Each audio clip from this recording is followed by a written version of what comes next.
Dr. Moses, Dr. Moses, Dr. Moses. This is Brad Shears, and I am really excited to have an opportunity to make this video commemorating your retirement. When our mutual friend, Pam Keller, called me the other day and asked me would I make a short video in tribute to Dr. Moses, I just was elated to be able to do it.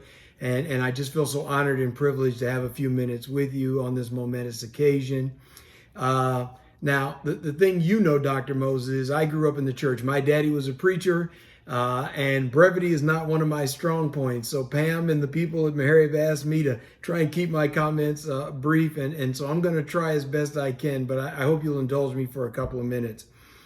Dr. Moses, our relationship goes back to the 1970s. As I was a chemistry major at Fisk University. And I was very fortunate, Dr. Moses, during that time to have a lot of really good teachers and mentors. You'll remember very fondly folks like Professor Prince Rivers, Professor I.W. Elliott were just great men, great mentors, and great professors. But it was biochemistry. I loved all the chemistry, but I loved biochemistry. And I remember conversations that you and I had where initially I was sort of pre-med and I didn't know what I wanted to do, but I didn't have the bedside manner and I didn't have the intestinal fortitude to be a physician. I couldn't put up with bleeding and suffering and all that. And I remember you said, Mr. Shears, you should be a biochemist. You should go to Purdue, where it happens that you went for your graduate degree. You should go to Purdue, work for Dr. Don Carlson, and get your PhD in carbohydrate chemistry. And that's what I did. And what was so interesting and so much fun back then in my year of taking biochemistry, it was the hardest class I ever took. And you may not know this, but it was the only C I ever got the whole time I was in college.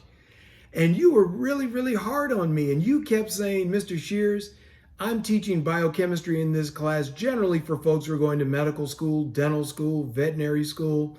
But you're going to be going to Purdue in a graduate program.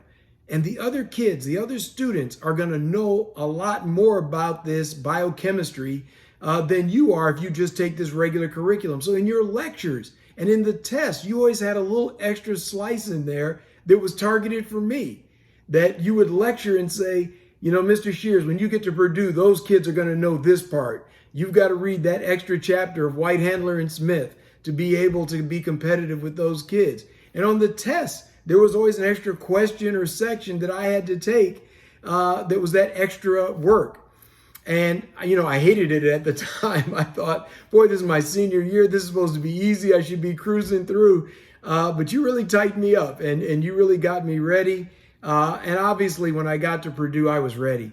And I was competitive with the students there. And I just can't thank you enough for being such a great mentor. You're a hero of mine, but you're also been a great friend of mine over the years. Over the years that I was at Purdue, you would call and check on me periodically and make sure I was doing okay. And you always inspired me by telling me the things that you had to overcome, the things that you had to work through as a student in the 1950s at a big state university in Indiana like Purdue. So it gave me confidence that I could go out and I could achieve what I was trying to now in the 1970s into the 1980s. And it's not just me, Dr. Moses. I mean, you have just been such a mentor and hero and instrumental figure in the lives of so many students at Fisk and at Meharry. My brother Ruben was a chemistry major and took biochemistry with you, and all my friends and classmates, Harper and Coble and Gary Kellar and all these guys, everybody took biochemistry from you, and you were just really hallmark in their lives. So I know something maybe everybody else also knows, which is that there's really no such thing as retirement with you, that you're always active, you're always busy. But I just want to really wish you the very best in this next season for yourself. And just to let you know how much you're loved, how much you're cared for. And as I said, I wouldn't be the little bit that I am today, Dr. Moses, I wouldn't be without you. And so I thank you for your mentorship. I thank you for just being a hero and a giant in my life.